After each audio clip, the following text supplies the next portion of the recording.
नमस्कार मित्रांनो, या व्हिडिओमध्ये आपण वर्ग 8वी गणित प्रकरण पहिला परिमेय व अपरिमेय संख्या यामधील सराव संच 1.2 मधील उदाहरणे अभ्यासणार आहोत।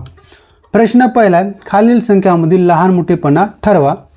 त्याच्यातलं पहिला उदाहरण आहे ऋण 7 आणि ऋण 2 यामधील लहान संख्या कोणती आणि मोठी संख्या कोणती हे आपल्याला ठरवायचे आहे।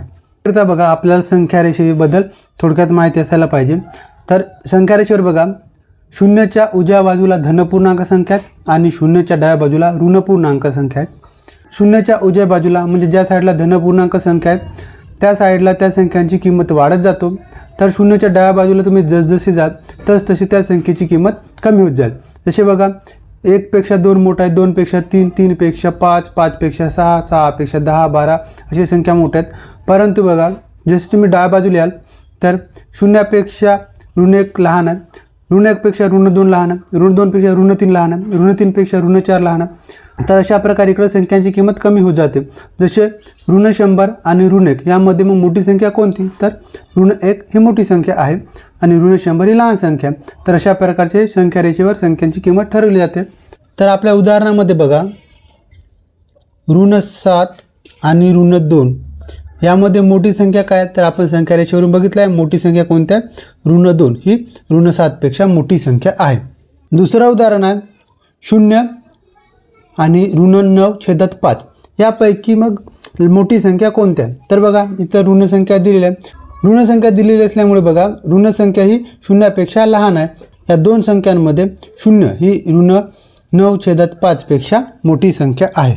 नंतरची संख्या बघा 8/7 आणि 0 या दोनपैकी मोठी संख्या कोणती आहे, तर 8/7 ही धनसंख्या, म्हणून 8/7 ही 0 पेक्षा मोठी संख्या आहे। नंतरचं उदाहरण आहे बघा, ऋण 5/4 आणि दुसरी संख्या 1/4। या दोन संख्यांमध्ये बघा, पहिली संख्या ही ऋण संख्या आहे ऋण 5/4 आणि दुसरी संख्या जी आहे ती धनसंख्या आहे 1/4। तर लक्षात ठेवा, ऋण संख्या ह्या धनसंख्यापेक्षा लहान असतात, त्यामुळे 1/4 ही संख्या मोठी संख्या आहे। पाचवा उदाहरण आहे बघा, 40/29 आणि दुसरी संख्या 141/29। तर यामध्ये बघा, छेद दोन्ही संख्यांचा छेद समान आहे, 40/29 आणि 141/29। तर लक्षात ठेवा, दोन संख्यांचे लहान मोठेपणा ठरवताना त्यांचा जर छेद समान असेल अशा वेळी ज्या संख्येचा अंश लहान ती संख्या लहान आणि ज्या संख्येचा अंश मोठा ती संख्या मोठी। मग यामध्ये बघा, इथं अंश 40 आहे ना, इथं अंश 141 आहे, म्हणजे ही लहान आहे म्हणून ही संख्या लहान होईल आणि 141/29 ही संख्या मोठी संख्या आहे। नंतरचे संख्या आहेत ऋण 17/20 आणि ऋण 13/20। तर या उदाहरणामध्ये पण दोन्ही संख्यांचा छेद समान आहे।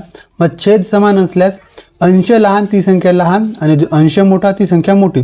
तर ऋण 17 आणि ऋण 13, ऋण 17 आणि ऋण 13 यामध्ये मोठी संख्या कोणती आहे, तर ऋण 13 मोठी संख्या आहे, म्हणून ऋण 17/20 आणि ऋण 13/20 यामध्ये मोठी संख्या कोणती आहे, तर ऋण 13/20 ही मोठी संख्या आहे। नंतरच्या संख्या आहेत 15/12 आणि 7/16। तर या दोन्ही संख्यामध्ये बघा, छेद समान आहे। मग छेद समान नसल्यामुळे आपण अगोदरच्या सारखं या प्रश्नाचं उत्तर सोडू शकत नाही। पण छेद समान नसल्यास आपण अंश आणि छेदाचा तिरपा गुणाकार करून घेऊ शकतो। जसे समजा a/b आणि c/d असेल तर आपण याला a/d आणि b/c अशा प्रकारे सोडवू शकतो। तर बघा, इथं a च्या ठिकाणी 15 आहे, मग आपण कसं सोडवू, तर 15×16 आणि 12×7। तर 15×16 किती होतात, तर 15×16 होतात 240 आणि 12×7 होतात 84। मग यामध्ये मोठी संख्या कोणती आहे, तर मोठी संख्या आहे 240, ही 84 पेक्षा मोठी आहे, म्हणून आपलं या दोन संख्यामधील मोठी संख्या असेल 15/12 ही 7/16 यापेक्षा मोठी संख्या आहे। नंतरची संख्या आहे बघा ऋण 25/8 आणि ऋण 9/4। या दोन संख्यांमध्ये लहान संख्या कोणती आणि मोठी संख्या कोणती? तर ह्या दोन्ही ऋण संख्या आहेत। इथं बघा छेद समान नाही, त्यामुळे इथं पण आपल्याला तिरपा गुणाकार करून घ्यायचा आहे। अगोदर सोडवलं त्या प्रकारे a/b आणि c/d, तर आपल्याला मग a गुणिला d आणि b गुणिला c अशा प्रकारे करून घ्यायचा आहे। a च्या ठिकाणी मग किती आपला ऋण 25 गुणिला d च्या ठिकाणी किती आहे 4 आणि b च्या ठिकाणी 8 गुणिला c च्या ठिकाणी ऋण 9। आता यांचं कॅल्क्युलेशन केला तर 25 100, परंतु ऋण आणि धन म्हणून ऋण 100 आणि 9×8 72। 72 पण इथं पण ऋण धन आहे, त्यामुळे उत्तर ऋण येईल। मग बघा इथं ऋण 100 आणि ऋण 72 यापैकी मोठी संख्या कोणती आहे? तर ऋण 72 ही मोठी संख्या आहे ऋण 100 पेक्षा, म्हणून ऋण 25/8 आणि ऋण 9/4 यामध्ये ऋण 9/4 ही मोठी संख्या आहे। नंतरचं उदाहरण बघा 12/15 आणि 3/5 या दोन्ही संख्या धनसंख्या आहेत।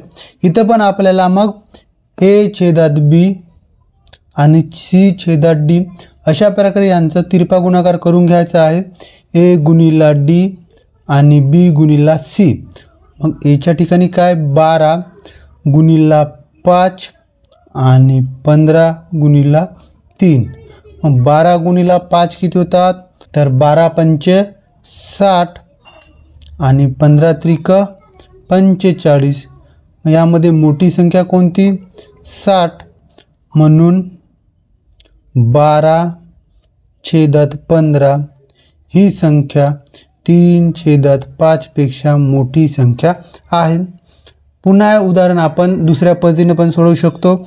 इथं बघा 3/5 आहे, तर यांना आपण संक्षिप्त रूपात लिहिलं या गुणोत्तराला, तर 3×5 15 आणि 3×4 अशा प्रकारे आपल्याला संक्षिप्त रूप मिळेल। मग 4/5 आणि 3/5 यामध्ये मोठी संख्या कोणती? तर छेद समान असल्यामुळे बघा जो अंश मोठा ती मोठी संख्या, म्हणजे 12/15 ही मोठी संख्या आहे।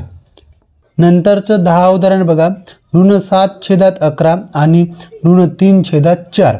तर यामध्ये लहान संख्या कोणती आणि मोठी संख्या कोणती हे आपल्याला ठरवायचे आहे। तर यांचं पण आपल्याला तिरपा गुणाकार करून उत्तर सोडून घ्यायचं आहे अंश आणि छेदाचं। इथे मग कसं सोडवणार आपण? तर a गुणिला d आणि b गुणिला c। तर a च्या ठिकाणी काय आहे ऋण 7 गुणिला d च्या ठिकाणी 4 आणि 11 गुणिला ऋण 3। मग 7 गुणिला 4 7×4 = 28, परंतु बघा एक धन आणि एक ऋण संख्या असल्यामुळे ऋण 28 येईल आणि 11 गुणिला 3 11×3 33, परंतु एक धन ऋण असल्यामुळे उत्तर ऋण येईल। आता ऋण 28 मोठे की ऋण 33 मोठे?